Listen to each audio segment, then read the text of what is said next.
Hello friends. The day before yesterday, my husband went for Dhurandhar with his friends. Okay. So he told me की तू नको येऊ धुरंधर बघायला, खूप extreme violence आहे त्यात, तू नाही बघू शकणार. म्हटलं मी वेबसिरीज बघते नेटफ्लिक्सवरच्या, so I am okay with violence. वेबसिरीजपेक्षा जास्त व्हायलन्स आहे मूवीमध्ये, एक्स्ट्रीम व्हायलन्स आहे. So I watch the trailer on YouTube आणि मी पण विचार केला की खूप व्हायलन्स दिसतो याच्या ट्रेलरमध्ये पण. सो आय डिसाइडेड की मला नाही बघायचं आहे movie. So he went with his friends. Yesterday माझी फ्रेंड मॉलमध्ये हँगआउट करत होती. सो आय टोल्ड हर की धुरंधर बघू नको, दुसरा मूवी बघ कुठला, त्यात खूप एक्स्ट्रीम व्हायलन्स आहे. सो सेड मी ऑलरेडी हजबंडसोबत बघितलं आहे, आता फ्रेंडसोबत बघायला आली आहे. So I said okay. Then in second half I message my pregnant भाभी, धुरंधर बघायला जाऊ नका, त्यात खूप व्हायलन्स दाखवला आहे. माय भाभी सेड मी ऑलरेडी बघितला.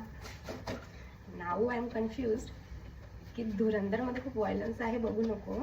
हे माझ्या हजबंडचे जे स्टेटमेंट होते, आउट ऑफ माय लव ते स्टेटमेंट होते की आउट ऑफ हिज फ्रेंड्स लव ते स्टेटमेंट होते. What you guys think?